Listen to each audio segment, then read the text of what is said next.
We're Geordies, we're mental, we're off our... you get the picture. Us Newcastle United supporters, we're not all there. How could we be? We turn up week in and week out to support a club that hasn't won a major trophy since 1969. Not even Shefty Cucci was born then, and he's older than my house. Even bloody Sunderland and Middlesbrough have won one in that time. Even Sunderland and Middlesbrough. What's the bloody point, eh? Sunderland can they know, man. No, I know that shit. They're not, man. Best even an awful Sunderland. Can't get that bastard. This craziness from the terraces sometimes winds its way into the Magpie squad when we end up with a player or two that deserves to wear a straitjacket more than they do a pair of football boots. I'm Ross from NUFC Fans, and here are the 10 craziest players ever to wear the black and white shirt of Newcastle United. Number 10, Keith Gillespie. On the pitch, Gillespie was as industrious as he was gifted with crosses, quickly becoming a friend to every centre forward who would regularly get on the end of his balls into the box. Off the pitch, it wasn't quite the same as the Irishman famously did the unthinkable on a night out in Ireland by squaring up to Alan Shearer. That's your hero and mine, 206 goal god himself, Alan Shearer. Keith gets full points for bravery though, but he could have probably done without the punch that sent him to hospital. Stay calm in the heat of the battle. Number 9, Daniel Cardona. One sublime volley cross against Middlesbrough. One fantastic volley cross. One cross hit on the volley that was out of the very top drawer. That's all we got from Daniel Cardona on the pitch in the famous black and white stripes. Luckily, I suppose you could say that for the Argentine ace, his life became a whole lot more interesting after leaving St James's Park. The player, famously nicknamed the Wolf, went on to fail multiple drugs tests, including one for marijuana, the sweet Mary Jane, the good old ganja. Oh, the good old ganja. This is surely an odd thing to ban a player for, since they're surely making playing more difficult for themselves in the first place, rather than seeking to get an unfair advantage. It's hard to think that Daniel Cardona could have been more of a sloth if he tried, but you know, I suppose the sweet Mary Jane could have done that for him. Number 8, Craig Bellamy. Craig Bellamy isn't exactly well known for his good manners and etiquette. At Manchester City, he slapped a pitch invader. At Liverpool, he slapped a fellow professional in the arse with a golf club. And at Newcastle, he kicked Marco Materazzi in a Champions League game before challenging John Carver to a fight. Yes, that's Geordie John, who's more like a trained boxer rather than a football coach. Craig Bellamy has balls, and big ones at that. The fiery Welshman also publicly called Graham Souness a liar, and then texted both Alan Shearer and Freddie Shepherd to gloat after the Magpies lost an FA Cup semi-final to Manchester United.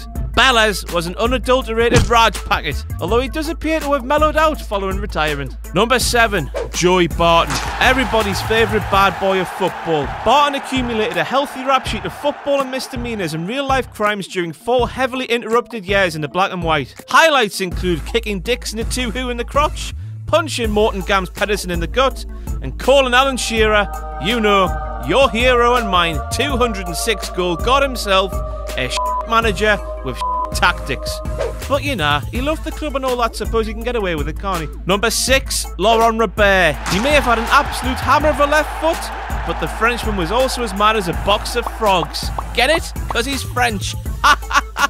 There was a period of time when Laurent thought he was bigger than the club, so he took it upon himself to doubt Sir Bobby Robson and the summer silence the great man made at the end of the 2001 to 2002 season. Number 1, you do not doubt Sir Bobby Robson, and B, you do not doubt Sir Bobby Robson. And for your information, Laurent United bettered their 4th place finish by climbing 1 spot to 3rd the following season, as well as getting to the second group phase of the Champions League.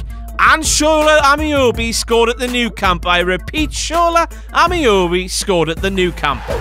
Silly Laurent.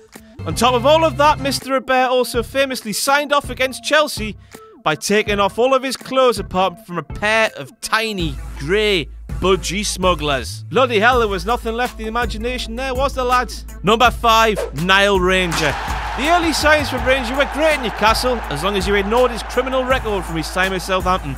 Unfortunately, the only thing he proved to have was a mental imbalance and a tendency to get locked up on many nights out. His crowning glory came after being kicked out of Newcastle when he got his own name tattooed on his forehead and a smiley face tattooed on his inner lip. I think you're beyond help, son. Number 4, poor Canals.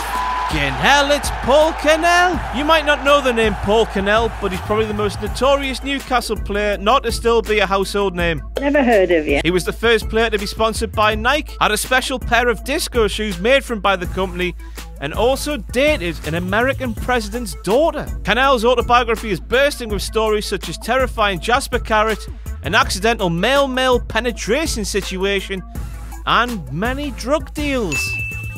If it was a film, you'd probably think it was made up, but it wasn't. It all happened, honestly. If anybody says they didn't, they're a liar. Number 3, Temuri Hexfire. Hexfire is famous for one moment and one moment alone. The attacker hit the headlines in 1998 when he was brought on late in a match against Bolton Wanderers and scored to snatch a victory at St James's Park. Exploding into angry raptures, he tore off his shirt, kicked the advertising hoardings and attempted to remove his boots to throw into the crowd.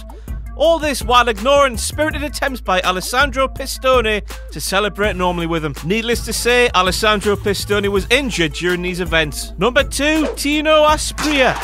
Wrongly accused of ruining the entertainer's chance of winning the Premier League, Tino Austria is a walking, talking wildcard of a man. A little too fond of the Newcastle nightlife, Tino's off-field antics have become more legendary than his on-pitch ones. In 1996, he was arrested for using a gun outside a nightclub in Colombia, as you do, and since leaving the tune, he's been a reality TV star, a naked magazine cover star, and has been arrested again for firearm offences. He now lives on a ranch with some horses and his own range of flavoured condoms. Tino did have one infamous moment of clarity, however, fleeing the country instead of signing for Darlington. Hardy, hardy, ha. And finally, number 1, Paul Gascoigne.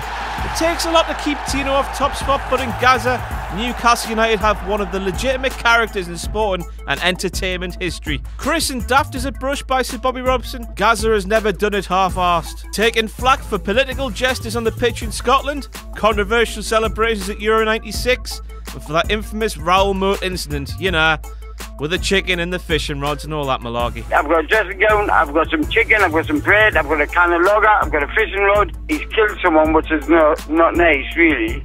Just all I want to shout is, Murray, it's Gaza, where you? And I guarantee he will shout his name out. I'm here, and me and him could sit and chat. He's arguably England's greatest ever player, and more than one former teammate has suggested that he might not have been as good if he was boring. We love you, Gaza. Did we miss any out? Let us know in the comments below, and don't forget to like, share and subscribe. I've been Ross from NUFC Fans, and I'll see you soon. Gaza? Right, Paul. What's this going like, what? Gaza? Paul, I'll get you a cigarette here. I've got him. Just tell me I'm paying with my ribs. I'll come back one.